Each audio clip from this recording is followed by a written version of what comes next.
प्रेम से बोलिए आनंद कंद भगवान की जय। गुरुर् ब्रह्मा गुरुर्विष्णु गुरुर्देव महेश्वर गुरुर्साक्षात् परं ब्रह्म तस्मै श्री गुरुवे नमः।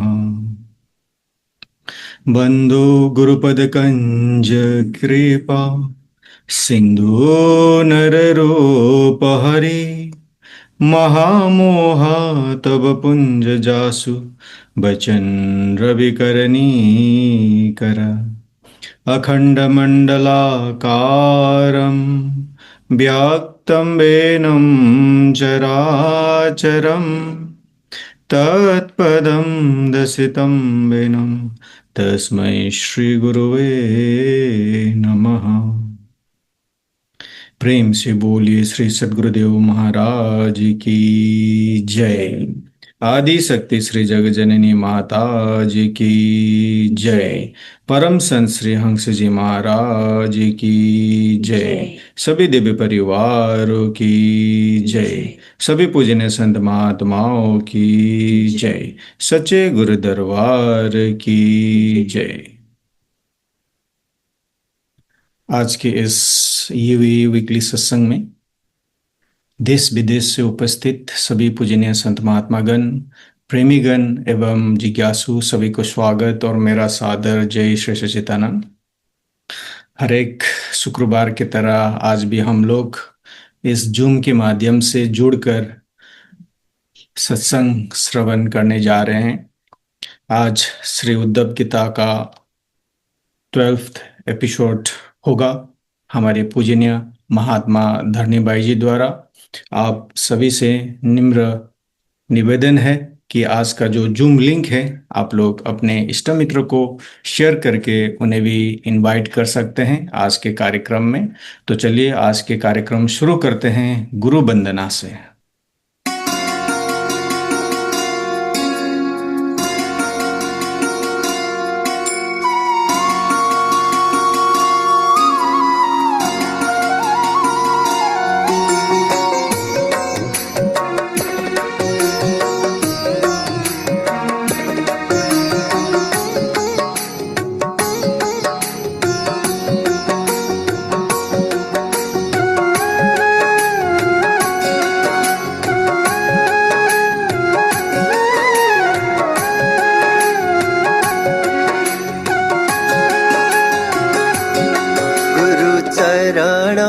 कमला बलिहारी रे प्रभु चरण कमला बलिहारी रे। मेरे मन की दुविधा तारी रे, मेरे मन की दुविधा तारी रे।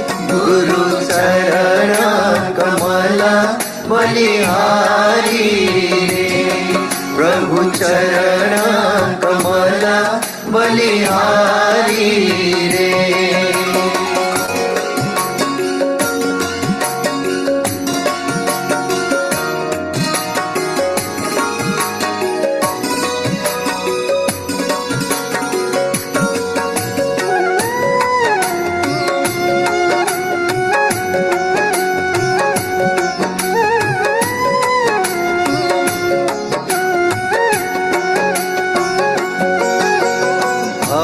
सागर में नीर अपारा, भव सागर में नीर अपारा। डूब रहा नहीं मिले किनारा, डूब रहा नहीं मिले किनारा। पल में लिया उबारी रे प्रभु, पल में लिया उबारी रे। गुरु चरण कमला बलिहारी रे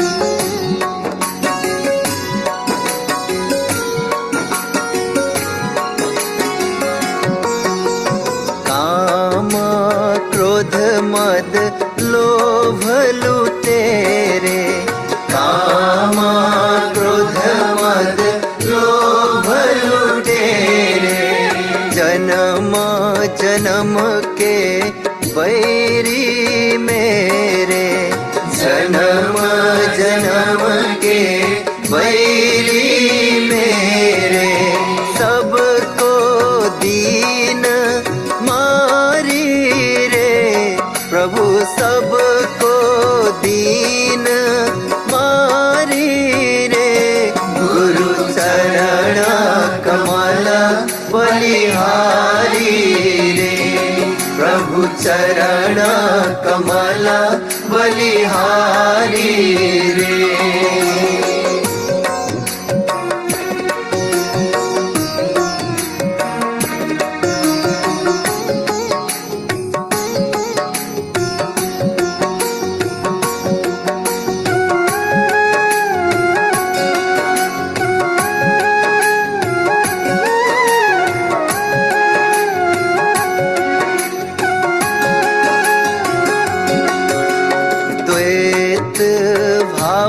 सब दूर कराया, द्वैत भाव सब दूर कराया।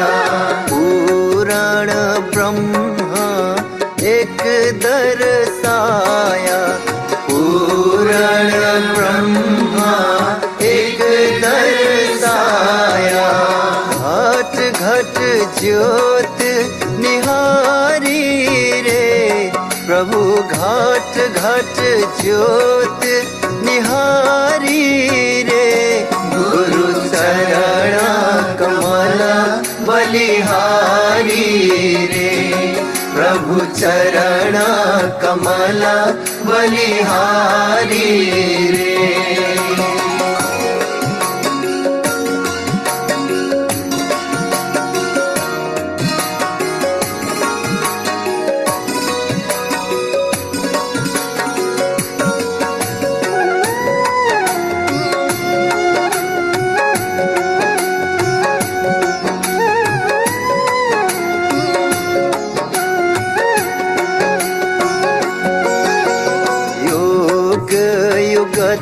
गुरु देव बताए, योग युगत गुरु देव बताए। ब्रह्मानंद शांति मन आए, ब्रह्मानंद शांति मन आए। मानुष देह सुधारी रे प्रभु, मानुष देह सुधारी रे। गुरु चरण कमल बलिहारी रे, सद्गुरु चरण कमल बलिहारी रे। मेरे मन की दुविधा डारी रे, मेरे मन की दुविधा डारी रे। गुरु चरण कमल बलिहारी रे, प्रभु चरण कमल बलिहारी रे। गुरु चरण कमल बलिहारी रे। प्रेम से बोलिए आनंद कंद भगवान की जय। अभी आप अति सुंदर गुरु वंदना श्रवण कर रहे थे हमारे गुरु भाई इंद्र लामिछाने और सुवेग्य राय भाई द्वारा। दोनों को बहुत बहुत धन्यवाद। चलिए अभी सत्संग होगा। सत्संग के लिए मैं आपको ले चलता हूँ मॉरिशस। हमारे पूजनीय महात्मा धरणी बाई जी को मैं अनुरोध करता हूँ अपना सत्संग विचार से हम सबको लाभान्वित करने के लिए। बोलिए श्री सद्गुरुदेव महाराज जी की जय। श्री आनंद कंद भगवान की जय।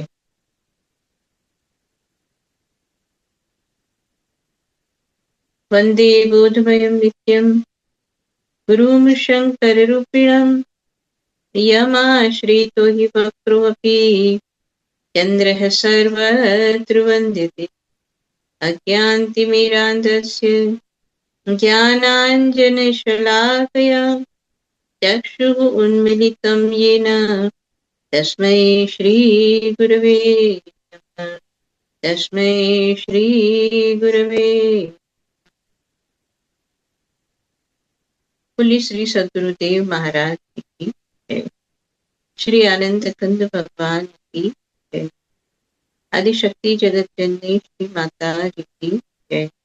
सभी दिव्य महान विभूतियों की जय।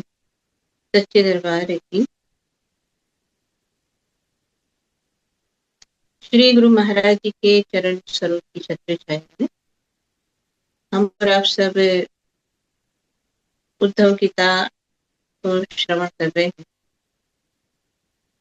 तो पिछली बार हमने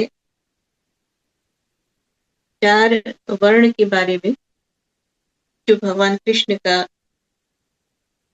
मत था वो सुना, और आज हम 4 आश्रम के बारे में बात को सुनेंगे। 4 आश्रम जो हम कहते हैं कि ब्रह्मचर्य आश्रम, गृहस्थ आश्रम, वानप्रस्थ आश्रम और संन्यास आश्रम। तो आप पढ़ते हैं इसमें से जो लिखा है कि ब्राह्मण, क्षत्रिय तथा वैश्य ये तीनों ही यज्ञोपवीत संस्कार रूप द्वितीय जन्म को प्राप्त करके गुरुकुल में रहे, अपनी इंद्रियों को वश में रखे, आचार्य के बुलाने पर वेद का अध्ययन करे और उसके अर्थ का भी विचार करे। तो ब्रह्मचर्य आश्रम सबसे पहला है कि जब यज्ञोपवीत संस्कार करने के बाद जब शिष्य गुरु स्वीकार करते हैं तो वो गुरु के साथ उनके आश्रम में जाते हैं और वहीं पर एक ब्रह्मचारी के रूप में रहते हैं और गुरु से विद्या को प्राप्त करते हैं। तो इसलिए कहा कि गुरुकुल में रहना है। और एक ब्रह्मचारी को क्या करना चाहिए वो बातों का वर्णन है। मैं सिर्फ पढ़ने के लिए पढ़ लूंगी उस बातों को। तो लिखा है कि मेखला, मृगचर्म वर्ण के अनुसार दंड, रुद्राक्ष की माला, यज्ञोपवीत और कमंडल धारण करे, सिर पर जटा रखे, टौकीनी के लिए दांत और वस्त्र ना धोए, रंगीन आसन पर ना बैठे और कुश धारण करे। स्नान, भोजन, हवन, जप और मलमूत्र त्याग के समय मौन रहे। कक्ष तथा गुप्तेंद्रिय के बाल और नाखूनों को भी कभी ना काटे। पूर्ण ब्रह्मचर्य का पालन करे। तो ये जो बातें बताई गई है कि किस तरह से उनको रहना है, क्या पहनना है, दंड रखना, रुद्राक्ष को धारण करना, जटा रखना, और जो है मौन होना चाहिए, और जो बात इसमें लिखी कि रंगीन आसन पर भी ना बैठे और अपने नाखून ना काटे। मतलब ये जो बातें जो लिखी है कि एक ब्रह्मचारी के लिए क्यों ये सब कुछ जरूरी है कि जिससे उसका मन इन सब चीजों की तरफ से हट जाए। जैसे हम सब जो है जानते हैं आज के समय में जब हम स्कूल में देखते हैं, हम सब भी स्कूल में पढ़े, आप भी पढ़े, हम सब स्कूल में जाते थे। हर एक स्कूल का अपना एक यूनिफॉर्म होता है कि व्हाइट पहनना है तो व्हाइट है या जो भी है। और हमारे समय में तो होता था कि 2 चोटी ऐसे करके रखना है, काले रिबन से ही बांधना है, और ऐसा ही ड्रेस होना चाहिए, ऐसे ही सॉक्स होने चाहिए, ऐसे ही शूज होने चाहिए। आज भी शायद होता होगा, सभी जगह होता है। स्कूल में एक नियम होता है कि इसी तरह से ये आपको करना है। तो इसके पीछे 2 कारण होते हैं। जैसे इसमें हमने पढ़ा ना कि मृग चर्म को धारण करना है, मेखला को धारण करना है, जटा रखनी है, और जो भी बात इसमें हम पढ़ रहे थे। तो आज के समय में यूनिफॉर्म जो होता है, तो इससे क्या होता है, तो सबसे पहली बात ये होती है कि इसको करने के माध्यम से एक बात ये होती है कि जितने भी ब्रह्मचारी है, जितने भी स्टूडेंट है, वो सब एक समान रहेंगे, उसमें भेद नहीं रहेगा कि कोई राजा का पुत्र भी है, राजकुमार भी विद्या अध्ययन करने के लिए आया है, तो उसको भी वही पहनना है जो बाकी लोग पहनते। उसको भी वैसे ही रहना है जैसे बाकी लोग रहते। तो इससे जो विद्यार्थियों में या ब्रह्मचारियों में आपस में कोई भेद ना रहे, सब एक समान रहे। दूसरी बात क्या है कि जो विद्या अध्ययन करने के लिए आया है, जिसका मन विद्या अध्ययन से कहीं और ना भटके, कि अगर और भी उसको फ्रीडम मिल जाए तो फिर क्या है कि बाल कैसे बनाएंगे, तो ये कैसा करें, तो मन उन चीजों में चला जा सकता है। इसीलिए ये कोशिश हो रही है इन सब के माध्यम से कि फालतू जिनसे विद्या अध्ययन में और विघ्न हो, उन सब बातों से मन को हटाने के लिए, कि वहां फिर जब गुरु के गुरुकुल में रहते हैं तो वहां ये फिर प्रश्न ही नहीं है कि मैं रेशमी वस्त्र पहनूंगा, मैं मखमली कपड़ा पहनूंगा, मैं ये करूंगा वो करूंगा, ये बातें ही नहीं रहेगी, क्योंकि आपको एक ही तरह के कपड़े पहन, मतलब एक तरह से जो शरीर के साथ और भौतिकतावाद के साथ जहां जहां मन उलझ सकता है, उन सबको हटाने के लिए ये परंपरा तब से चली आ रही है, जो आज भी हम देखते हैं कि स्कूल में जाते हैं तो यूनिफॉर्म होता है और उसी तरह से फॉलो करना पड़ता है। एक तो डिसिप्लिन है और दूसरा मन को भटकाने से रोकने की बात। तो ये कुछ बातें हैं कि एक ब्रह्मचारी को कैसे रहना चाहिए। आगे थोड़ी बहुत बात है, उसको भी पढ़ते हैं कि ब्रह्मचारी को पवित्रता के साथ एकाग्रचित होकर के अग्नि, सूर्य, आचार्य, गौ, ब्राह्मण, गुरु और देवताओं की उपासना करनी चाहिए। सायंकाल और प्रातः काल मौन होकर के संध्या उपासना करें। और आगे जो बात लिखी है वो भी जो है सबके लिए, ये ब्रह्मचारी के लिए लिखी है, लेकिन ब्रह्मचारी मतलब जो अपने गुरु की शरण में रह करके, गुरु के सानिध्य में रह करके कुछ सीख रहे। आगे लिखा है कि आचार्य को मेरा ही स्वरूप समझे, कभी उनका तिरस्कार ना करे, उन्हें साधारण मनुष्य समझकर दोष दृष्टि ना करे, क्योंकि गुरु सर्व देवमय होते हैं। ये तो बात जो बताई जा रही है वो किनके लिए, जो शस्त्र और शास्त्रों का जो ज्ञान देने वाले गुरु के लिए। हालांकि उस समय में जो गुरुकुल चलाते थे, जो गुरु होते थे, वो भी ज्ञानी होते थे आमतौर पर। इसलिए कहा कि गुरु जो होते हैं सर्व देवमय होते हैं, यानी कि गुरु में सारे देवता समाये हैं। इसलिए गुरु की जो है गुरु की उपेक्षा ना करे, उनको ये ना समझे कि ये भी तो हमारे तेरे तरह मानव है। लेकिन भगवान कहते हैं कि सारे देवता उनके अंदर है, इसलिए कभी उनका अनादर नहीं करना चाहिए गुरु का। फिर आगे जो कुछ नियम है कि जो भिक्षा मांग करके ला करके और गुरु के सामने रखना, जो उनको दिया जाए उसी को खाना, और आचार्य अगर जा रहे हैं तो पीछे पीछे चलना, सो जाने उनके सोने के बाद ही सोए, और थके हो तो पास बैठ करके चरण दबाए। और ये जो एक शिष्य के लिए करने योग्य है वो बातों का वर्णन है। और इस तरह से कहते हैं कि सब प्रकार के भोगों से दूर रहकर गुरुकुल में निवास करे और ब्रह्मचर्य व्रत का पालन करे। तो यहाँ जो बात बताई कि जब तक विद्या अध्ययन समाप्त ना हो तब तक सारे भोगों से दूर रहे, यानी मन को संसार के भोगों की तरफ न ले जा करके सिर्फ विद्या अध्ययन जो करना है उसी में मन को लगा करके रखें, और इसी तरह से गुरु के साथ गुरुकुल में निवास करके और विद्या को जाने। फिर आगे कहा कि अगर विद्या अध्ययन कर लिया, जितने वर्ष उनको रहना था वहां कर लिया, और उसके बाद भी अगर कोई ब्रह्मचारी चाहता है कि मैं आजीवन जो है ब्रह्मचर्य व्रत को जो है धारण करूंगा, ग्रहण करूंगा, तो वो फिर गुरु के ही आश्रम में, गुरुकुल में ही रह करके और गुरु की सेवा में अपने जीवन को बिताते हैं। और ऐसा जो ऐसा निश्चय करके गुरु के साथ रहते हैं उसको कहते हैं कि उसने आजीवन नैष्ठिक ब्रह्मचर्य व्रत को धारण किया है। तो ये ब्रह्मचारी के बारे में कुछ बातें थी। और आगे भगवान कहते हैं कि प्रिय उद्धव, शौच, आचमन, स्नान, संध्या, उपासना, सरलता, तीर्थ सेवन, जप और समस्त प्राणियों में मुझे ही देखना, मन, वाणी और शरीर का संयम, ये ब्रह्मचारी, गृहस्थ, वानप्रस्थ और सन्यासी सबके लिए एक एक बराबर नियम है। कि बाकी अलग अलग जब हम आश्रमों की देखेंगे तो सबके अलग अलग जो है धर्म बताए गए हैं, लेकिन ये कुछ कर्म ऐसे हैं जो सभी को एक जो है सभी को करना ही करना है। क्या है?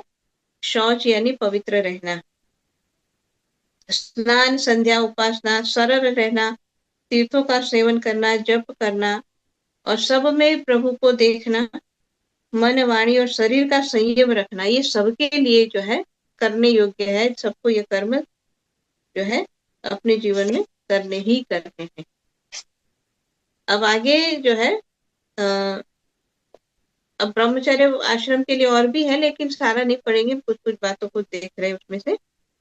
आगे भगवान कहते हैं कि हे प्यारे उद्धव, यदि नैष्ठिक ब्रह्मचर्य ग्रहण करने की इच्छा ना हो, यानी कि कोई ये नहीं चाहता कि मैं जीवन भर गुरुकुल में रहूं, तो उसको क्या करना है कि गृहस्थ आश्रम में प्रवेश करना चाहता हो, उसको विधि पूर्वक वेद अध्ययन समाप्त करके आचार्य को दक्षिणा दे करके उनकी अनुमति लेकर के समावर्तन संस्कार कराना चाहिए और स्नातक बन करके ब्रह्मचर्य आश्रम को छोड़ दे।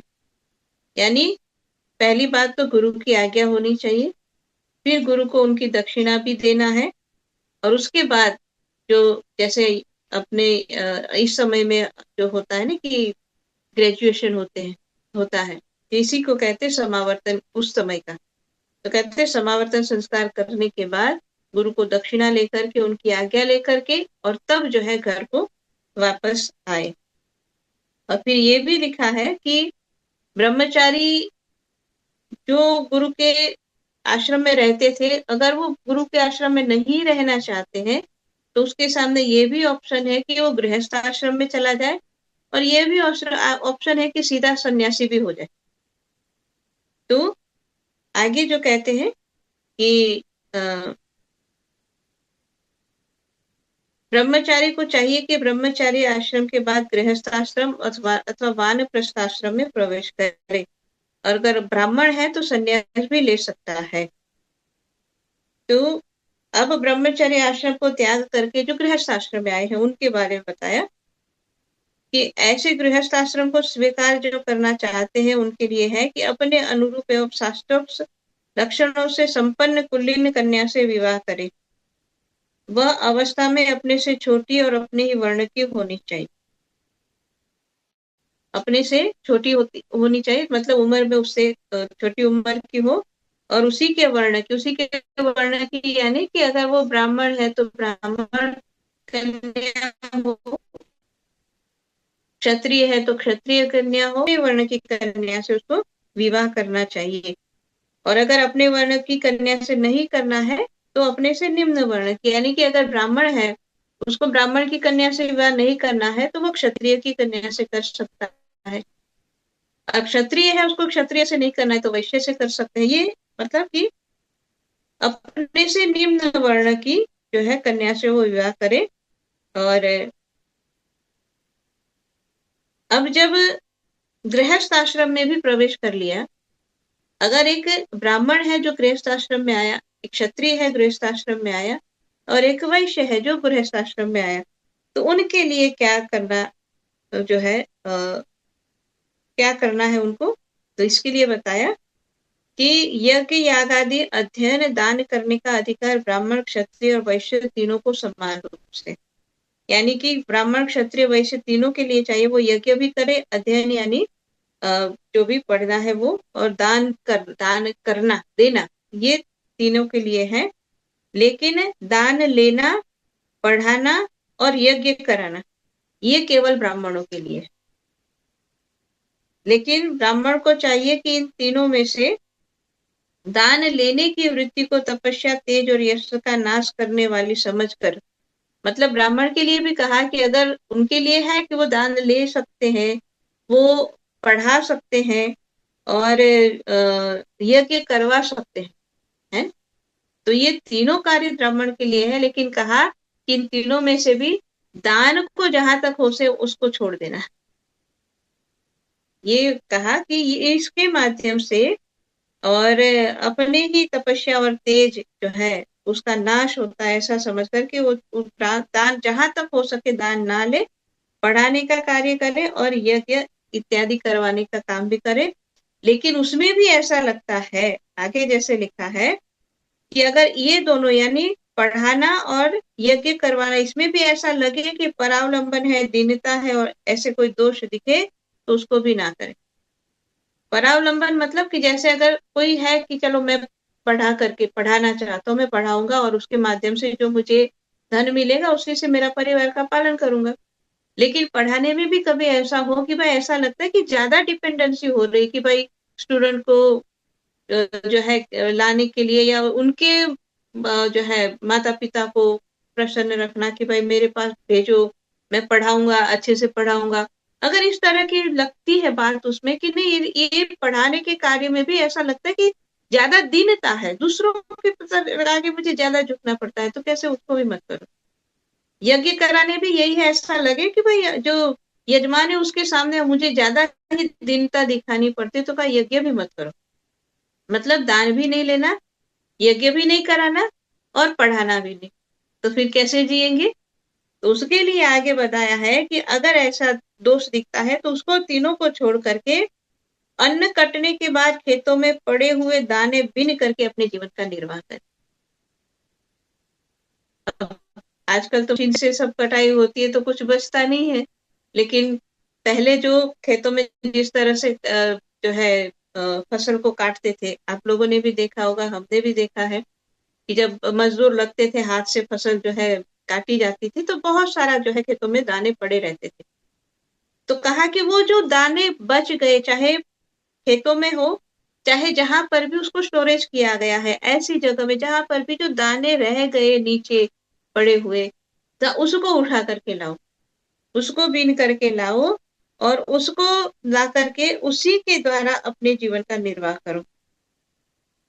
और इसीलिए कहा कि जहां तक हो सके, मतलब इन सब के माध्यम से बताया क्या जा रहा है कि ब्राह्मण अगर गृहस्थी भी हो गया है तो इसका मतलब ये नहीं है कि अपने जो धर्म से वो अपने आप को हटा ले। इसीलिए ये सारी बात बताई जा रही है और इसलिए कहा कि हे उद्धव, ब्राह्मण का शरीर अत्यंत दुर्लभ है, यह इसीलिए नहीं कि इसके द्वारा तुच्छ विषय भोगों को भोगा जाए। तो ये जो बात आई ना कि अगर मतलब दान नहीं लेना है, क्योंकि दान लेते लेते फिर उसी में मन जो है कि भाई ज्यादा मिले, ये मिल जाए, वो मिल जाए, विषय की आशा हो सकती। और इसी तरह से पढ़ाने और यज्ञ कराने में भी अगर ज्यादा धन की प्राप्ति की इच्छा होने लगे तो विषय भोगों की इच्छा होने लगती है। तो इसीलिए ये बात बता रहे भगवान कि ये शरीर जो है वो विषय भोगों के लिए तो नहीं मिला है, यह तो जीवन पर्यंत कष्ट भोगने, तपस्या करने और अंत में अनंत आनंद रूप मोक्ष की प्राप्ति करने के लिए मिला हुआ है।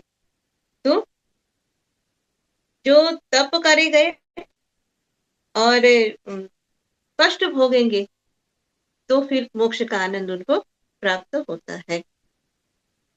आगे कहते हैं कि जो ब्राह्मण घर में रहकर अपने महान धर्म का निष्काम भाव से पालन करता है, खेतों में तथा बाजारों में गिरे पड़े दाने चुन चुनकर संतोष पूर्वक अपने जीवन का निर्वाह करता है, साथ ही अपना प्राण, शरीर और अंतःकरण, आत्मा मुझे समर्पित कर देता है, वह कहीं भी अत्यंत आसक्ति नहीं रखता है, वह बिना संन्यास लिए भी शांति स्वरूप परम पद को प्राप्त कर लेता है। यानी कि जो अपने वर्ण आश्रम के धर्म को निभाते हैं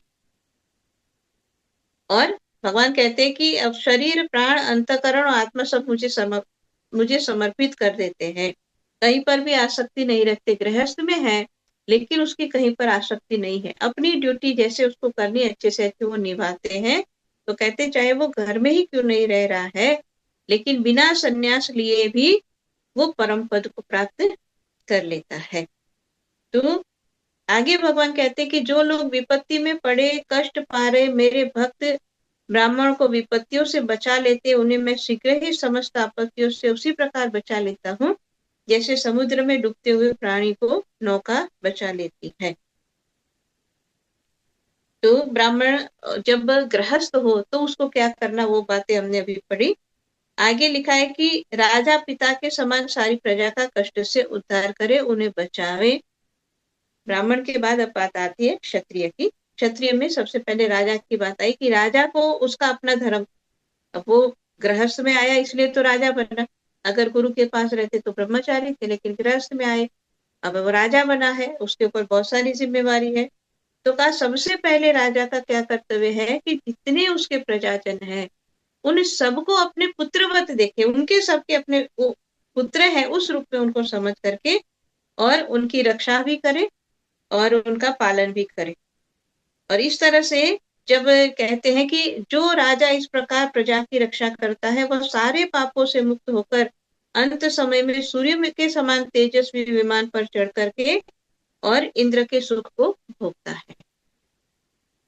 अब मैं ये सारे जो अलग अलग वर्ण के बात है आश्रम में रहने वाली, इसको थोड़ा बहुत पढ़ के इसमें सार क्या समझ में आता है, जो भी आप हम अभी तक जो ब्राह्मण जब गृहस्थ में जाए और क्षत्रिय गृहस्थ में जाए दोनों की बात जो सुनी, बात समझ में ये आती है कि चाहे कोई गृहस्थ में रहे, चाहे कोई ब्रह्मचारी रूप में रहे, चाहे किसी भी आश्रम में रहे, जो जहां पर है अपने कर्तव्यों को अच्छी तरह से करता है, अपनी ड्यूटी को जो बड़ी सही तरीके से निभाता है, तो वो ही व्यक्ति चाहे किसी भी आश्रम में हो चाहे कहीं पर भी हो, वो जो अपने धर्म का पालन करता है वो सुखपूर्वक रहता है और वो ही फिर आगे मोक्ष को प्राप्त करता है। यानी समझने के लिए कि जो व्यक्ति जहां पर भी है अपने धर्मों को निभाए, अगर परिवार में है, गृहस्थ में है, परिवार के साथ रह रहे हैं, अपने धर्मों को निभाए। अगर समाज में जहां भी जो व्यक्ति जिस पोजीशन पे है वो अपने धर्म को निभाए। और इसलिए जैसे हम पढ़ते हैं कि भगवान कृष्ण अर्जुन को भी ये बात समझा रहे थे कि क्षत्रिय है तो क्षत्रिय का धर्म तू निभा, युद्ध करना तेरा धर्म है तो तुझे युद्ध करना है। वहां पर भी तू सन्यासी बन करके जीने का जो अगर तू सोचता भी है तो ये तेरे लिए सुखकर नहीं होगा। हालांकि सन्यास आश्रम में कोई भी जा सकता है, लेकिन अर्जुन को भगवान ने नहीं कहा कि ठीक है जाओ तुम भिक्षा मांग करके जीवन जियो, क्या करना है लड़ाई करके, नहीं कहा, नहीं तुम्हें युद्ध करना है क्योंकि तुम्हारा धर्म। ऐसे हम जहां पर जिस जगह में है जहां पर भी है, हम अपने धर्म को अगर छोड़ करके और ये सोचे कि मुझे दूसरी जगह जाकर के सुख मिलेगा, तो कहते अपने धर्म को त्यागने वाले को कभी सुख मिलता नहीं है। इसलिए हमें अपना धर्म निभाना है। तो जैसे अभी इसमें हमने पढ़ा कि जो राजा इस प्रकार अपने धर्म को निभाता है तो वो कहते सारे पापों से मुक्त होकर के इंद्र के सुखों को भोगता है।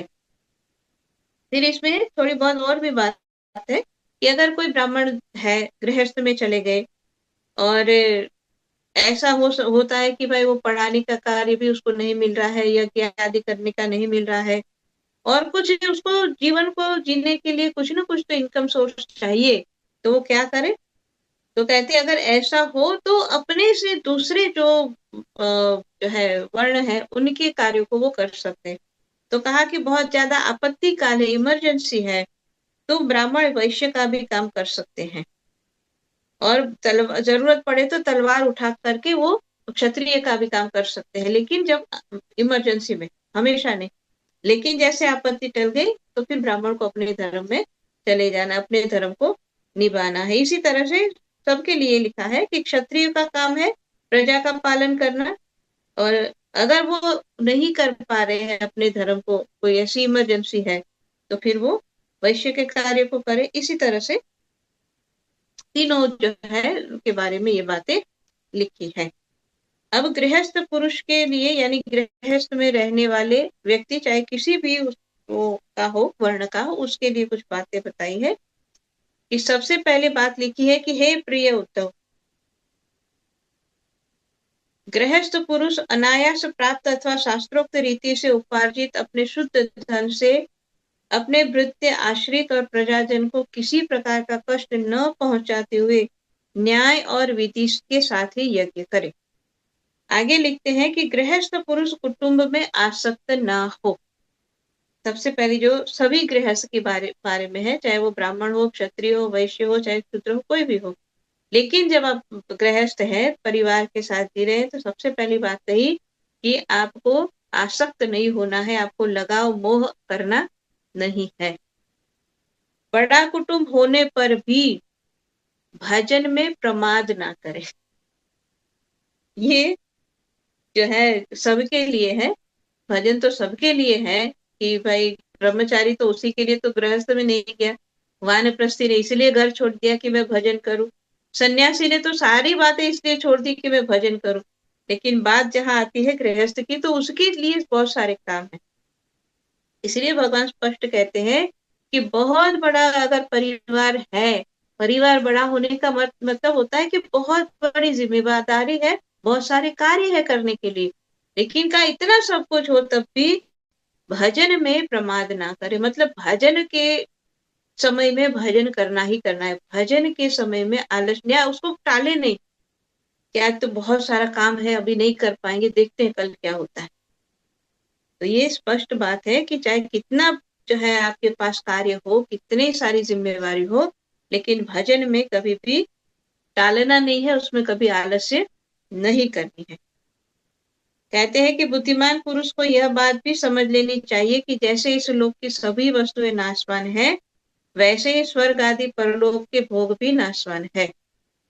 यह जो स्त्री पुत्र भाई बंधु गुरुजनों का मिलना जुलना, ये वैसा ही है जैसे किसी प्याऊ के ऊपर कुछ बटोही इकट्ठे हो गए हो। सबको अलग अलग रास्ते जाना है।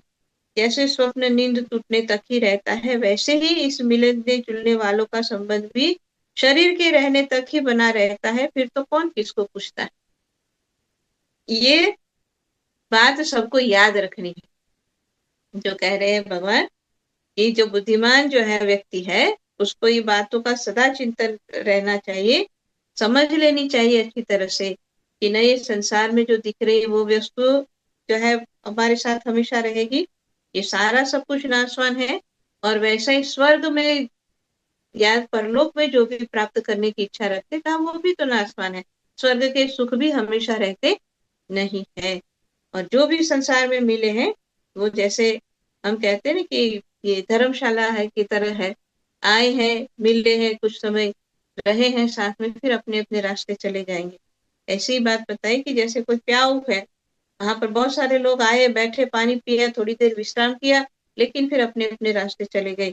ऐसे ही हम भी इस संसार में आए हैं, ऐसे ही हमारा परिवार थोड़े समय के लिए मिले हैं, फिर अपने अपने रास्ते सब चले जाएंगे। ये बात हमेशा याद रखेंगे, तो फिर संसार में गृहस्थ में रहते हुए भी परिवार से आसक्ति नहीं होगी। हमेशा इस बात को अपने अंदर याद रखेंगे कि भाई ये जो बैठे हैं, मिल रहे हैं, जो साथ है, ये परमानेंट नहीं। इसलिए जैसे होता है ना कि कोई व्यक्ति मतलब प्याव की बात न करके, हम आज के समय में क्या होता है कि बहुत सारे ऐसे मौके होते हैं जहां पर कुछ समय हम लोगों के साथ जो है बिताते हैं। जैसे अगर ट्रेन में जा रहे हैं या कहीं पर कोई जो है सफर कर रहे हैं, तो कुछ समय के लिए लोगों का साथ होता है। तो ज्यादातर क्या क्या होता है कि जैसे ट्रेन में है, एक ही डिब्बे में सीट में आमने सामने बैठे हैं, अब बातचीत करेंगे, तो बड़ी अच्छी अच्छी बातें होती है उसमें। ज्यादातर तो अभी तो पता नहीं, हम लोग तो जब ट्रेन में जाते थे तो इसी तरह से जाते थे, तो ज्यादातर सब एक दूसरे से अच्छी तरह से, भाई लो मेरे पास ये है, कुछ खाओगे, किसी को कुछ जरूरत पड़ी मदद कर दिया। और क्योंकि उस समय पता है कि भाई यार क्या इसके साथ ज्यादा ये रखना है, थोड़ी अभी जो आज शाम को बैठे हैं, कल सुबह तो स्टेशन आ जाएगा, हम ही उतर जाएंगे, वो भी उतर जाएगा, वो अपने घर जाएगा, मैं अपने घर जाऊंगा, क्या इसके साथ ज्यादा वो लगाना है। तो इसी तरह से कहते हैं यही है संसार, कि जिसके भी साथ अभी हम हैं, अब हमारा भी अपना अपना स्टेशन आएगा, तो हम भी अपने अपने समय पे ये जो है संसार की गाड़ी को छोड़ करके चले जाएंगे। तो कौन किसके साथ रहेगा, तो कहा ये हमेशा जब याद रहेगा, तो फिर जो है आसक्ति नहीं होगी। और इसीलिए ये बात इतनी जो है गहराई से भगवान इस बात को बता रहे हैं। गृहस्थ को चाहिए कि इस प्रकार विचार करके घर गृहस्थी में फंसे नहीं, उसमें इस प्रकार अनासक्त भाव से रहे कि मानो कोई अतिथि निवास कर रहा हो। मतलब अपने घर में ऐसे रहना है कि जैसे मेहमान है। अब इसका मतलब ये तो नहीं निकालेंगे कि भाई मैं घर में कोई काम ही नहीं करूंगा क्योंकि मैं मेहमान हूँ। क्योंकि मेहमान से थोड़ी ना काम कराया जाता है। हम तो यही कहेंगे ना भाई मेहमान है तो आराम से बैठेगा, उसको तो सब कुछ मिलेगा, लेकिन यहाँ जो अतिथि की तरह रहना, ये बताने के पीछे भाव है कि ज्यादा उसमें उलझना नहीं है। हम किसी के घर में मेहमान बन करके जाते हैं तो क्या होता है कि हमको फिर बहुत ज्यादा उनकी परिवार की या घर की जो भी चीजें हैं उसमें कहीं उलझते थोड़ी ना है। ठीक है, हमको पता है आए हैं 2-4 दिन रहना है, मिलजुल के फिर जाना है, उलझना नहीं है। ऐसे ही जब हम अपने परिवार के में भी रहते हैं, अपने घर गृहस्थी में भी कहा कि अतिथि की तरह रहना है। तो अनासक्त भाव से जब रहते हैं तो कहते जो शरीर आदि में अहंकार और घर आदि में ममता नहीं करता है, उसे घर गृहस्थी के फंदे बांध नहीं सकते। मतलब दोनों बात है, शरीर में आदि में अहंकार और घर आदि में ममता। मतलब अहंकार भी नहीं है और ममता भी नहीं है, यानी लगाव भी नहीं है, तो फिर वो फंदे में बंधेगा नहीं। भक्तिमान पुरुष गृहस्थोचित शास्त्रोक्त कर्मों के द्वारा मेरी आराधना करता हुआ घर में ही रहे, अथवा यदि पुत्रवान हो तो वानप्रस्थ आश्रम में चला जाए या संन्यास आश्रम को स्वीकार कर ले। हे प्रिय उद्धव, जो लोग इस प्रकार का गृहस्थ जीवन न बिता करके, अब तक तो कैसे जीना चाहिए वो बताए ना, कि घर में ही रहो लेकिन आसक्त ना रहो, भजन करे, अपनी ड्यूटी अच्छे से निभाए, हमेशा याद रखे कि भाई ये परमानेंट नहीं है, और इसके माध्यम से बैरागी होकर के घर में रहे। ये जो बताई सारी बात, लेकिन कहा अगर कोई ऐसा नहीं करता है तो क्या होगा? तो कहा कि जो लोग इस प्रकार का गृहस्थ जीवन न बिताकर घर गृहस्थी में ही आसक्त हो जाते हैं, स्त्री पुत्र और धन की कामनाओं में फंस करके हाय हाय करते रहते हैं, और मूढ़तावश कृपण होकर के मैं मेरे के फेर में पड़ जाते हैं, वे बंध जाते हैं। मतलब गृहस्थ में रहते हुए भी मुक्त भी हो सकते हैं और बंध भी सकते हैं। मुक्त कैसे होंगे अब तक सुनाया गया, और अब बंधते कौन है ये बात बताई। तो सबसे पहले बताया कि जो भी है अपने आसपास परिवार में, जो भी है, धन है, पुत्र है, परिवार है, जो भी है, कहा उसमें जो हाय हाय करते रहते, जो ये लिखा है वही मैं पढ़ रही हूँ उसमें, कि जो हाय हाय करते रहते, मतलब जिसको एक तरह की हाय लगी है कि बस ये हो जाए, ऐसा हो जाए, ये कर लूं, वो कर लूं, और ये होते हुए भी कहते हैं कि कृपण होकर के मैं मेरे फेर में पड़े रहते। मैं मेरे मतलब कृपण का अर्थ होता है कंजूस, है ना। अब कंजूस क्यों कहा गया है? कृपण होकर के मैं मेरे के फेर में पड़े रहने का मतलब कि जैसे एक बताया जाता है गृहस्थ का धर्म, जो उसमें ये भी बताया जाता है कि जो भी उसने कमाया है उसमें कमाई का सारा अपने ऊपर खर्च नहीं करते। जो भी उसकी इनकम है उसको ये कहते हैं कि अलग अलग हिस्से करके अलग अलग जगह उसको देना होता है। तो जैसे कहते हैं ना कि 10वां हिस्सा हम कहते हैं कि गुरु के चरणों में अर्पण करते हैं या परमार्थ में उसको लगाते हैं। फिर कहते हैं कि कुछ हिस्सा उसमें से निकाल करके अपने माता पिता के लिए, कुछ हिस्सा अपने बच्चों के लिए, इस तरह से, और जो है अतिथि के लिए। तो अलग अलग तरीके से उस धन का जो है उपयोग किया जाता है, ये बात है। इसीलिए कहा कि जो धन किसी को देने की बात आई कि भाई अपना 10वां हिस्सा गुरु के चरणों में देना, तो उस समय कंजूसी हो जाए कि भाई मेरे कैसे देंगे, हम हमारे पास नहीं है, क्या करे भाई, ये तो है ही नहीं अभी हमारे पास।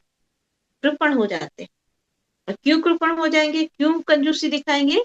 कंजूसी दिखाएंगे इसलिए कि भाई इस अतिथि को देने से, अगर ये किसी जो है मंदिर में दे करके या किसी आश्रम में देने से ये पैसे दूं, उससे तो अच्छा है ये पैसे मैं अपने घर के काम में लगाऊं, है ना। तो मैं मेरे का फेर हो गया ना, कि मैं अपने लिए लूं, क्यों किसी को दूं।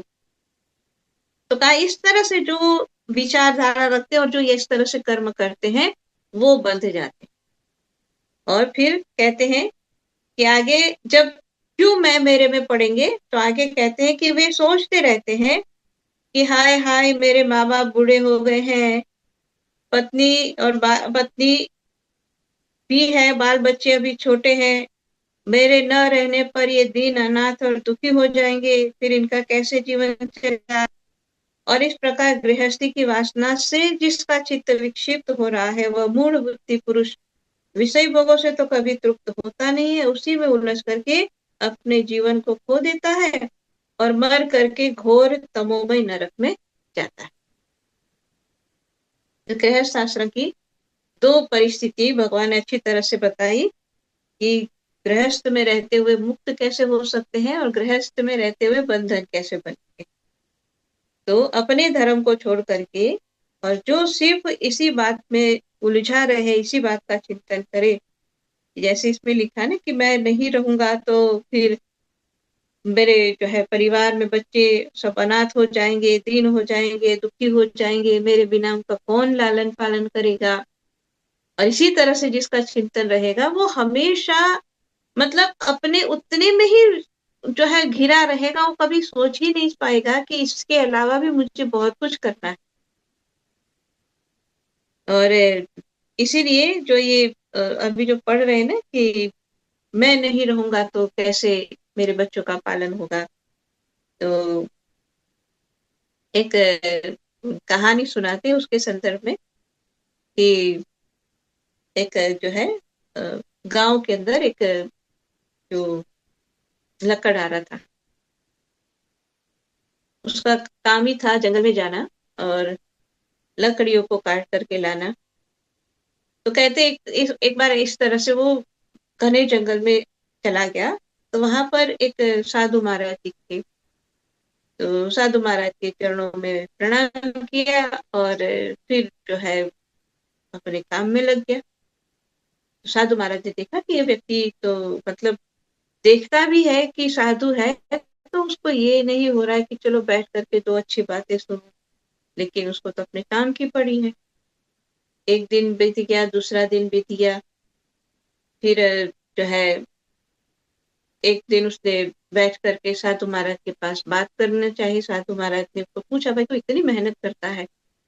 उसने कहा क्या करूं साधु महाराज, मेरा परिवार है, उसका लालन पालन कौन करेगा, मैं इतनी मेहनत नहीं करूंगा, लकड़ी काटता हूँ, ले जाता हूँ, बेचता हूँ, तब तो मेरे बच्चों को भोजन मिलता है।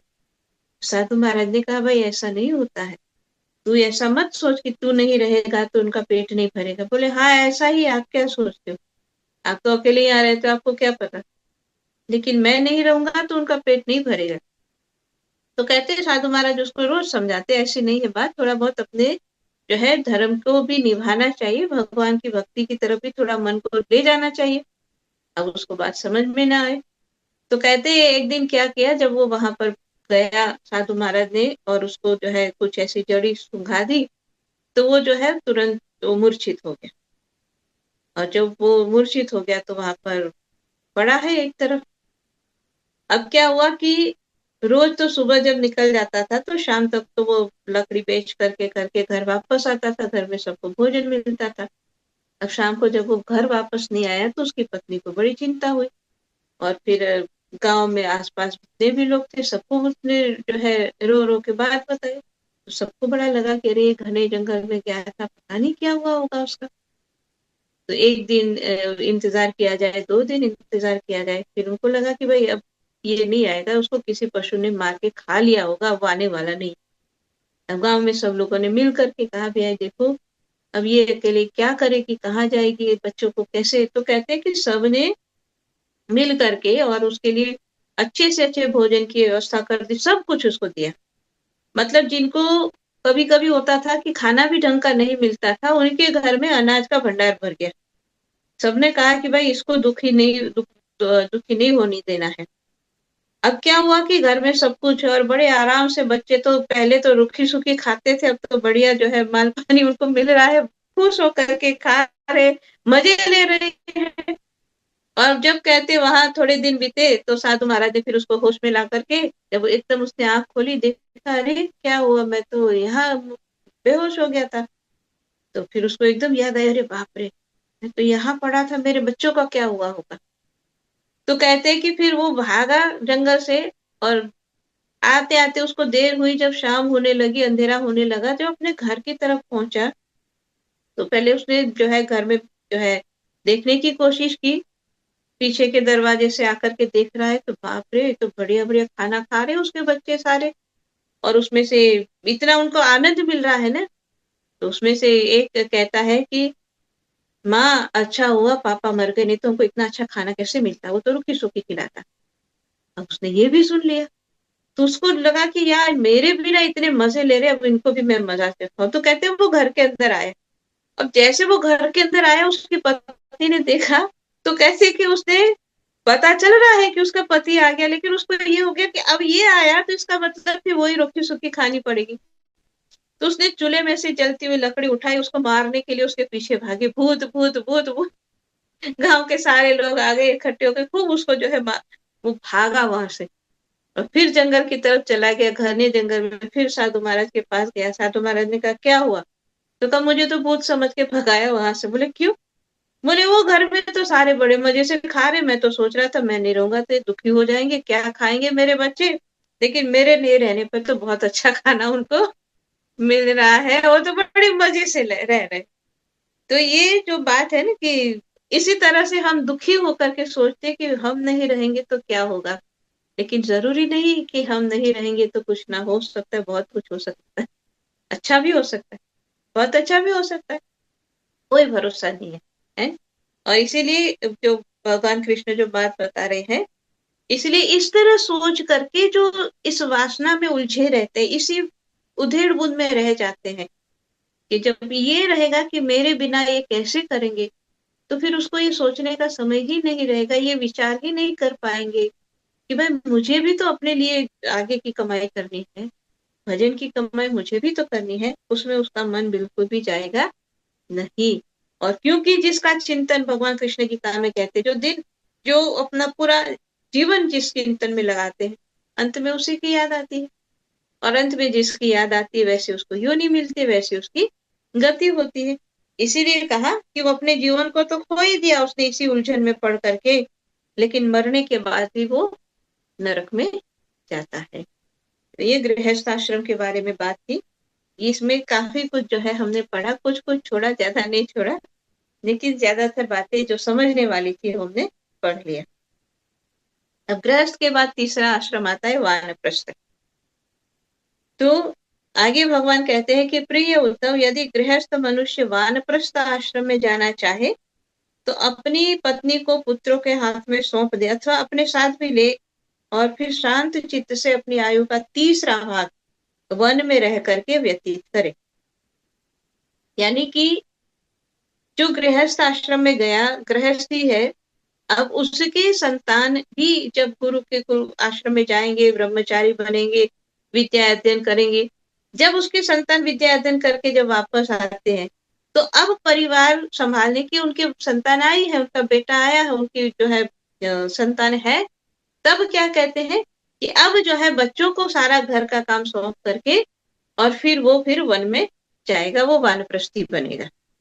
और इस तरह से जब वन में चले जाएंगे तो वन के अंदर पवित्र कंदमूल फलों से अपने शरीर का निर्वाह करेंगे, वृक्ष की छाल पहनेंगे, मृगशाला में ही अपना जो है काम निकालेंगे उससे सारा, और त्रिकाल स्नान करना है, धरती पर सोना है, ग्रीष्म ऋतु में पंचाग्नि, वर्षा ऋतु में खुले मैदान में रहना है, और जाड़े के दिनों में गले तक जल में डूबा रहे। इस प्रकार घोर तपस्या में जीवन को व्यतीत करे।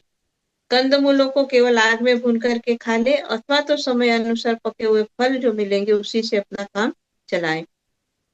अगर उन्हें कूटने की आवश्यकता हो तो ओखली में या सिल पर रख करके कूट ले, अन्यथा दांतों से चबा करके खा ले।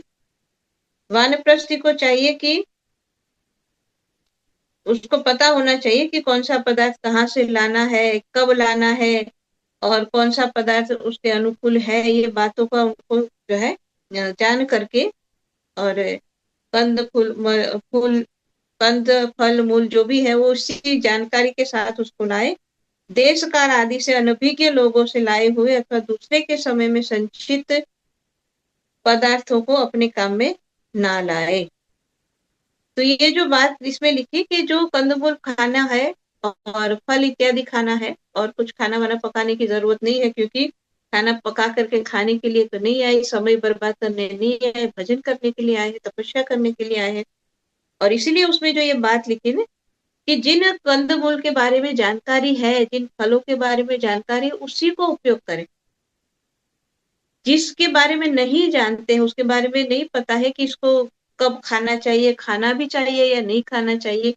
अगर किसी के बारे में थोड़ा बहुत भी डाउट है तो उसको नहीं ग्रहण करना। किसी देश काल में कहा क्या चीज है नहीं जानते, उसको नहीं लेना है। अगर कोई देता है, अगर उसके बारे में भी नहीं जानते तो कहा उसको मत खाओ। क्यों ऐसा कहा गया? क्योंकि इसके पीछे बात यह है कि जैसे वो घर छोड़ करके जंगल में गया है तप करने, एक तरह से अपने आप को तपा करके भगवत चिंतन करना है, भक्ति करनी है, नाम लेना है, मेडिटेशन करना है, जो पर्पस है उसका वहां जाकर के करने का। अगर समझो कि जिन कंदमूल या फल के बारे में वो जानता नहीं है, उसको पता नहीं है इसको खा करके क्या होगा, समझो कि वो ऐसे ही किसी फल को उसने खा लिया और उसको खाने के बाद हो सकता है उसका पेट खराब हो गया, तो क्या हुआ? करना था भजन, भजन तो छूट गया, पेट का चिंतन शुरू है। अगर कोई ऐसी चीज खा ली कि जिसके कारण के शरीर खराब हो गया, शरीर में बीमारी लगी, तो क्या होगा? कि जो करने आए थे वो काम छूट जाएगा। और इसीलिए ये बात बताई जा रही है कि जिस कंदमूल फल के बारे में जानते हैं कि ये मेरे लिए हितकर है, इससे कोई नुकसान नहीं होगा, ये सारी बात जिसके श्योर है, जिसके बारे में कहा उसी को खाओ। डाउट है तो उसको मत खाओ, क्योंकि उसको खा करके अपना जो है लक्ष्य है उससे भटकना ना पड़े। तो इसी तरह से और वानप्रस्थ में रह करके तपस्या करेंगे। अब उसमें भी बहुत सारी बातें हैं जिसको हम नहीं पढ़ेंगे, क्योंकि ये जो बात समझने वाली थी वो क्या थी कि घर को छोड़ करके तपस्या करने के लिए और चले जाएंगे। और वानप्रस्थी भी क्या करेंगे कि जो उनके वानप्रस्थी को जहां पर भी वो है अपने आश्रम के अनुसार जो कर सकते वो सारे कार्य करने हैं। अगर ज्यादा वृद्ध हो गए और शरीर से यज्ञ इत्यादि नहीं हो सकता है तो कहते हैं कि फिर वो और सन्यासी होना चाहते हैं तो फिर सन्यासी भी हो सकते हैं।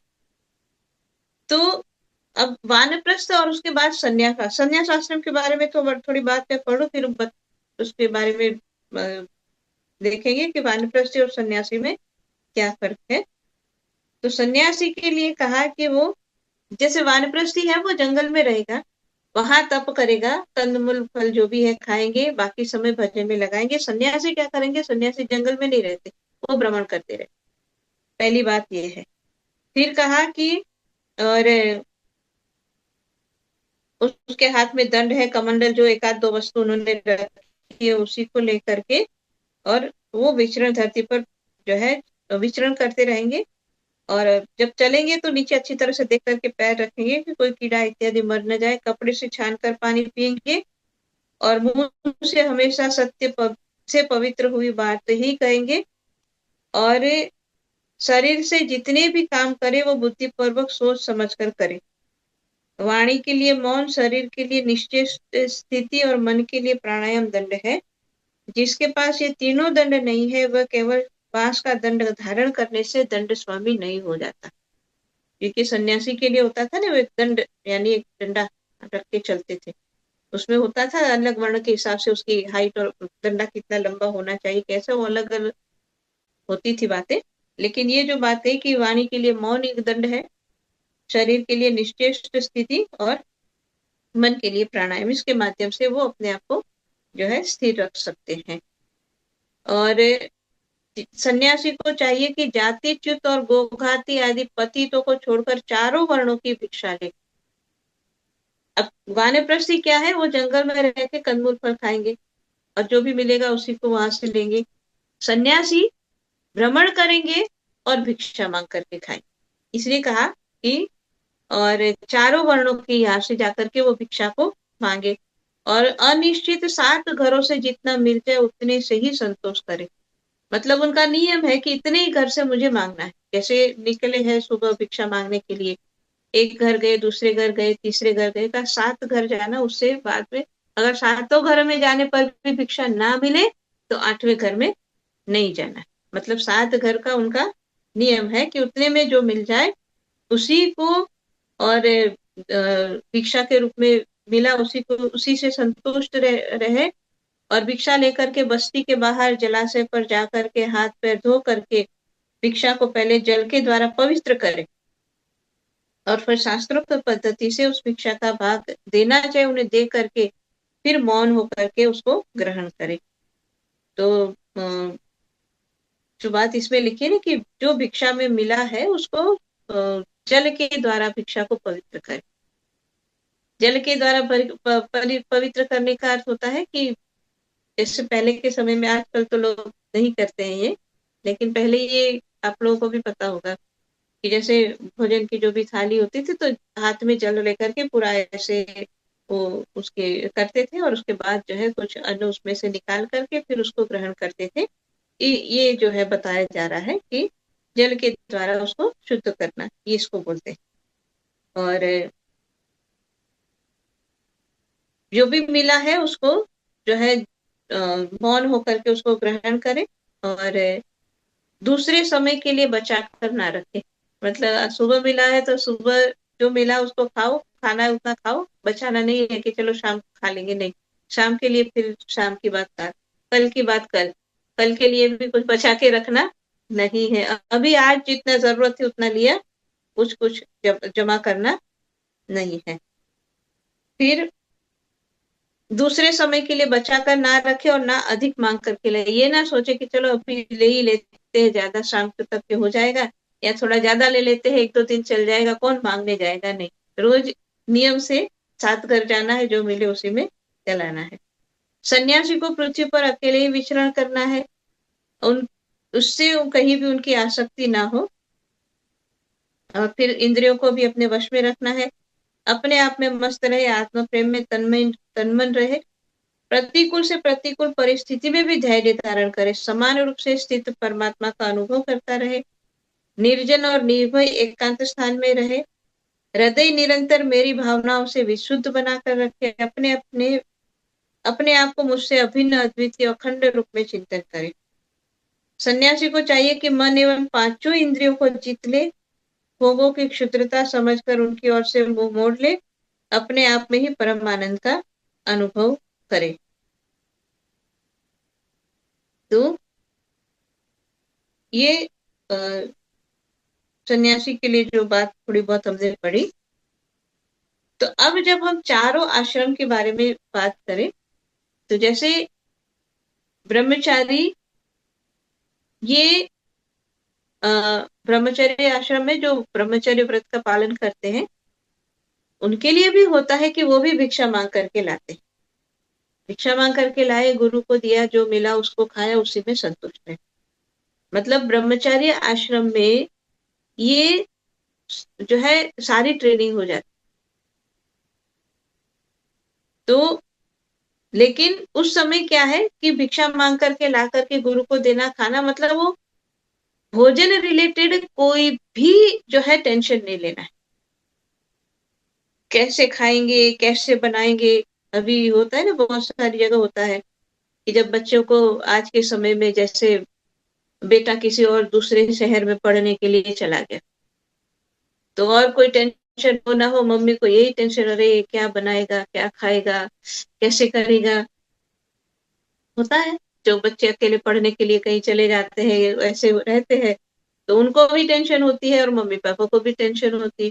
ऐसे बच्चों को भी टेंशन होती है कि घर में तो हमेशा हाथ में थाली मिलती थी, अब क्या बनाए, क्या करे, तो चिंतन उसमें भी रहता है?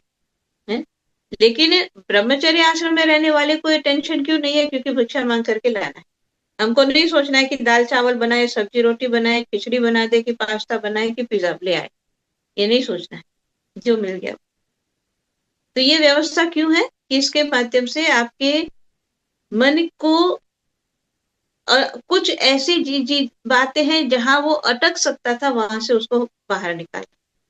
इसलिए ब्रह्मचारी भी भिक्षा मांग करके लाते हैं कि ब्रह्मचारी के रूप में जो भी सीखे, और फिर उसके बाद जब वो गृहस्थ में आए, तो क्योंकि पहले उन्होंने ब्रह्मचर्य से अपने आप को तपाया है। अब भिक्षा मांग करके लाना, जमीन पर सोना, गुरु की आज्ञा में रहना, और जितने भी नियम वहां के होते उन सबका पालन करना, त्रिकाल संध्या करना और जो है यज्ञ इत्यादि करना, जो जो जो वहां पर भी सीखा है। मतलब उसका एक बहुत अच्छा फाउंडेशन तैयार हो गया ब्रह्मचारी के रूप में।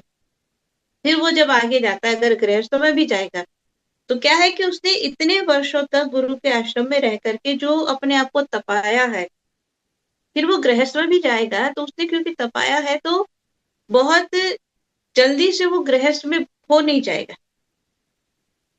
और वो गृहस्थ में रहते हुए भी जो बात अभी इसमें पढ़ रहे थे कि फिर उसको सारी बात याद है कि गुरु के आश्रम में उन्होंने कैसे सीखा है, क्या सीखा है, उसी के अनुसार वो अपने गृहस्थ आश्रम को भी चलाएगा।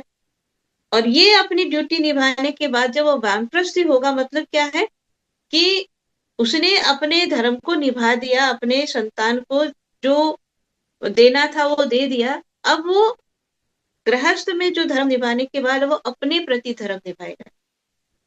अपने प्रति धर्म निभाने का अर्थ होता है कि सबसे हट करके अब जो जीवन का लक्ष्य था, जो ब्रह्मचर्य आश्रम में गुरु के माध्यम से जो बात सीखी थी, समझी थी कि जीवन का लक्ष्य है भगवत प्राप्ति, तो उसके लिए अब निकल जाएंगे। और इसीलिए कहा कि फिर वो गृहस्थ आश्रम को छोड़ करके फिर जंगल में चले जाए। अब ये क्यों नहीं कहा कि भाई गृहस्थ में से चलो सन्यासी हो जाओ फिर भ्रमण करते रहना, नहीं।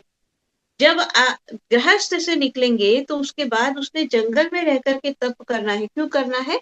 क्योंकि गृहस्थ में रह करके जो जो सुख भोगे हैं उन सारे सुखों से पहले अपनी इंद्रियों को हटाना है। इसीलिए जंगल में रह करके और जब भोजन के प्रति जो है कि भाई यही खाना है, जमीन पर सोना है, मृगशाला ही पहननी है, और ये जो उसने अपने आप को अलग रूप में तपाया, गुरु के आश्रम में जो तपाया था ना, लेकिन वहां पर क्या था कि वहां शिक्षा जो है प्राप्त कर रहे थे, वहां शस्त्र और शास्त्र का जो है ज्ञान प्राप्त कर रहे थे। यहाँ अपने आप को तपा रहे हैं, किस लिए? यहाँ पर तपा करके फिर जो अपने जीवन का लक्ष्य है उसको प्राप्त करके। और इसलिए वानप्रस्थी के रूप में जब अपने शरीर को अच्छी तरह से वो तपा लेंगे और फिर अपनी इंद्रियों के ऊपर और अपने मन के ऊपर जब संयम प्राप्त कर लेंगे, जो उसमें पढ़ा ना हमने कि भाई बारिश है तो भी खुले आसमान के नीचे बैठो, तो ये सारी तपस्या किस लिए? अपने आप को संयम में रखने के लिए। और जब इस तरह से जिसने अपने आप को पूर्ण रूप से संयम में कर लिया है, इंद्रियों के ऊपर संयम है, मन के ऊपर संयम है, और इस तरह से जब पूर्ण जो है अपने आप पे कंट्रोल वो कर लेता है, फिर वो सन्यासी बन के घूमता है। क्योंकि फिर सन्यासी बन के जाएगा क्योंकि उसने अपने आप को बहुत अच्छी तरह से कंट्रोल में रखा है ना। चाहे बस्ती में जाएगा, लोगों के आस जहाँ घर है वहां भी कहीं भी घूमेंगे वो, लेकिन उसका मन विचलित नहीं होगा क्योंकि उसने अपने आप को तपाया। और इस तरह से क्यों, अब ये भी बात है कि फिर वो वानप्रस्थी में जंगल में रह करके क्यों नहीं उसने अपना जीवन पूरा किया, फिर सन्यासी क्यों बना? तो वानप्रस्थ में रहते हुए उसने तपाया अपने आप को, लेकिन उसमें भी फिर भी कहीं ना कहीं कुछ उसको करना है। भाई ये कंद लाना है, ये इसको भून के खाऊंगा, इसको ये करूंगा, वो करूंगा, थोड़ा बहुत जो भी बाहर मन के काम से ना वो सारे हटाने के लिए कि भाई अब इससे भी अपने इस झंझट से भी अपने आप को छुड़ा दो। इसलिए सन्यासी बन करके फिर उसको किसी भी तरह का कोई चिंतन, एक ही चिंतन है कि मुझे भगवत भजन करना है। इसलिए भिक्षा मांग करके लाना, अपना अकेला रहना, अकेला घूमना, और जो है अपने आप को भगवत चिंतन में लीन करना। फिर सन्यासी के लिए ये भी है जो मैंने अभी इसमें पढ़ा नहीं, लेकिन इसके लिए बहुत सारी बातें हैं कि वो किस तरह से अपने आप को, कहते कि कोई प्रशंसा करे तो भी उसको नहीं फर्क पड़ता, कोई गाली दे तो भी फर्क नहीं पड़ता, कोई ढंग से खाना दे तो भी फर्क नहीं पड़ता, कोई ना दे तो भी फर्क नहीं पड़ता, कोई सम्मान करे तो भी फर्क नहीं पड़ता, कोई अपमान करे तो भी फर्क नहीं पड़ता। यानी वो सारी जो ज्यादातर जिन बातों से हम सब मानवों को फर्क पड़ता है उससे अपने आप को ऊपर उठा लेता है। और इसीलिए अगर वो जंगल में रहेगा, ठीक है उसने तपस्या की, अपनी इंद्रियों को संयम में तो कर दिया, लेकिन फिर भी सिर्फ जंगल में रहेगा तो ये परीक्षा नहीं होगी ना। जब वो जब जंगल को छोड़ करके लोगों के बीच में आता है, तब तो असली परीक्षा होती है कि भाई यहाँ सब कुछ है लेकिन फिर भी मेरा मन नहीं जाएगा, है। अच्छे से अच्छे खाना मिल भी सकता है लेकिन मुझे उसकी तरफ मन को ललचाना नहीं है। तो ये जो संन्यास क्या है कि आपका अपने आप पर पूर्ण जो अपने विजय प्राप्त किया है उसकी परीक्षा खड़ी होती है कि कहीं पर भी रहे लेकिन मन भजन में लगा रहे। और इस तरह से जिसने अपने जीवन को जिया है, और इसीलिए कहते हैं कि फिर अ, ऐसे जो जीवन को जीने के बाद जिसका मन संसार में लगा ही नहीं है और जिसने अपने मन को सब तरफ से हटा करके उसे प्रभु के चिंतन में ही लगा दिया है, तो उसके लिए फिर कहा कि वो जहां भी रह रहे हैं, जैसे भी रह रहे हैं, वो मुक्त है। फिर वो कहीं भी है वो मुक्त है। और जो अभी इस जीवन में जीते जी जो मुक्त होकर के जीता है, तो मरने के बाद किस बंधन में पड़ेगी। तो ये पूरा जो 4 वर्ण की जो बात है और 4 आश्रम की जो खास करके हमने समझा, ये सारी जो व्यवस्था थी वो इसी के लिए एक स्टेप बाय स्टेप कहते हैं ना कि हम किसी को तैयार करते हैं तो किस तरह से प्रोसेस होता है कि कैसे हम उसको तैयार करेंगे। तो यही है हमारे मन को, इंद्रियों को, और एक जो प्रोसेस पूरा है ना जिसके माध्यम से हम संसार में रहते हुए संसार से कर सकते हैं, अपने आप को इससे अलग कर देते हैं।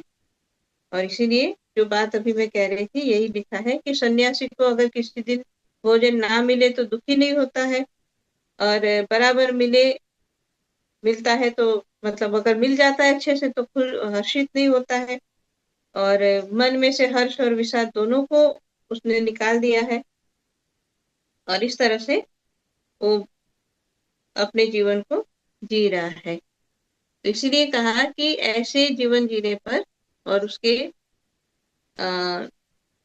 मरण उपरांत, जैसे इसमें लिखा है कि मरण पर्यंत बाधित बाधित भेद की प्रतीति भी होती है, तब भी देहपात हो जाने पर वो मुझे से एक हो जाता है। इस तरह से जिसने जीवन जिया तो कहते हैं उसने अपना जब शरीर उसका समाप्त हुआ, उसका समय पूरा हुआ, जब जाएंगे तो भगवान कहते हैं देहपात होने पर, यानी कि देह गिर गई तो वो मुझे आकर के मिलेंगे। तो इन जो सारे 4 आश्रमों की बात जो हमने कही उसको शॉर्ट में भगवान ने कैसे बताया है कि सन्यासी का मुख्य धर्म है शांति और अहिंसा, वानप्रस्थी का मुख्य धर्म है तपस्या और भगवत भाव, गृहस्थ का मुख्य धर्म है प्राणियों की रक्षा, यज्ञ, और ब्रह्मचारी का मुख्य धर्म है आचार्य की सेवा। ये जो जो अपने आश्रम के अनुसार और करते हैं, और कहते हैं कि मेरी उपासना तो सभी को करनी चाहिए, मतलब चाहे किसी भी आश्रम में है उसको मेरी उपासना तो करनी ही करनी है। और इस तरह से जो अपने अंतःकरण को शुद्ध करके अपने जीवन को जीते हैं तो भगवान कहते हैं कि उसी को परम कल्याण रूप मोक्ष की प्राप्ति होती है। तो यहीं पर आज विराम देते हैं, और इसके आगे जो है अब अध्याय शुरू होगा नया, और जिसमें हम पढ़ेंगे भक्ति ज्ञान और यम नियम आदि साधनों का वर्णन। क्योंकि भक्ति के बारे में पहले भी पूछा, उद्धव जी ने जवाब दिया है भगवान ने, लेकिन फिर भी वो भक्ति के बारे में और पूछ रहे हैं। तो और पूछ रहे हैं तो भगवान और अच्छी तरह से समझाएंगे, तो समझाएंगे तो हम सबको मिल जाएगा मौका सुनने का। तो यही पर आज के लिए विराम देते हैं। अगली बार जब मिलेंगे तो ये भक्ति और ज्ञान का विवेचन पढ़ेंगे। बोलिए श्री सद्गुरुदेव महाराज जी की जय। प्रेम से बोलिए आनंद कंद भगवान की जय। हमारे पूजनीय महात्मा धरनीबाई जी को अति मार्मिक सत्संग विचार के लिए हम अ, भाई जी को बहुत बहुत धन्यवाद। आज के इस सत्संग में जितने भी महानुभाव देश विदेश से जुड़े हुए हैं, आप सभी को भी बहुत बहुत धन्यवाद। आप सभी जानते हैं ये हमारा यूए वीकली सत्संग every Friday Dubai time 8 PM to 9:15 PM तक होता है, और जिस जूम लिंक से आप लोग जुड़े हुए हैं एवरी फ्राइडे सेम लिंक पर होता है। और आपको एक और जानकारी देना चाहते हैं कि नेक्स्ट फ्राइडे हम लोग गुरु महाराज जी का जन्म उत्सव मनाएंगे। महाराज जी का जन्म उत्सव एक्चुअली 21 सितंबर को होता है, लेकिन हम लोग का वीकली सत्संग फ्राइडे होता है, तो हम लोग फ्राइडे ही एडवांस में मनाएंगे नेक्स्ट वीक। तो आप सभी से अनुरोध है, नेक्स्ट वीक जरूर आप लोग जुड़िएगा, और इस जूम लिंक को आप लोग अपने इष्ट मित्रों को भी शेयर करके उन्हें भी इनवाइट कर सकते हैं। अगर किसी कारणवश आपको ये जूम का प्रोग्राम छूट जाए, तो इसका रिकॉर्डेड सत्संग हमारा यूई वीकली सत्संग यूट्यूब चैनल पर भी अपलोड होता है, तो वहाँ पर भी आप लोग जाके श्रवण कर सकते हैं सत्संग को, और उसे आप शेयर भी कर सकते हैं। और हमारे समिति का मानव धर्म यूट्यूब चैनल, मानव धर्म फेसबुक पेज और मानव धर्म ऐप्स भी है, उसे भी आप लोग सब्सक्राइब और इंस्टॉल करके हमारे सद्गुरुदेव महाराज जी का और दिव्य परिवार का और हमारे अनुभवी संत महात्माओं का, प्रेमियों का सत्संग विचार आप लोग श्रवण कर सकते हैं। तो आज का कार्यक्रम हम लोग यहीं पर समाप्त करते हैं। एक छोटी सी प्रार्थना होगा, मैं बाई जी को अनुरोध करता हूँ प्रार्थना के लिए। त्वमेव माता च पिता त्वमेव, त्वमेव बन्धुश्च सखा त्वमेव, त्वमेव विद्या त्वरिणं त्वमेव, त्वमेव सर्वं मम देव देव, त्वमेव सर्वं मम देव देव, त्वमेव सर्वं मम देव देव। भक्तिदान मोहि दीजिए गुरुदेवन के देव, और नहीं कुछ चाहिए निश दिन चरणन सेव, बार बार वर मांग हूँ हर्षि देहु श्री रंग, पद सरोज अन पाइनी भक्ति सदा सत्संग। हे मेरे नाथ, आप अपने सुधामयी सर्व समर्थ पतित पावने अहेतु की कृपा से मानव मात्र के हृदय में विश्व बंधुत्व एवं विश्व शांति की उदार भावनाओं को जागृत करें, जिससे वे सुख दुख के बंधन से मुक्त हों, आपके पवित्र प्रेम का आस्वादन कर कृतकृत्य हो जाए। बोली श्री सद्गुरुदेव महाराज की जय। अनंत कंद भगवान की जय। आदिशक्ति जगत जननी श्री माता की जय। सभी दिव्य महान विभूतियों की जय। सच्चे दरबार की। नाम का सुमिरन करेंगे सभी।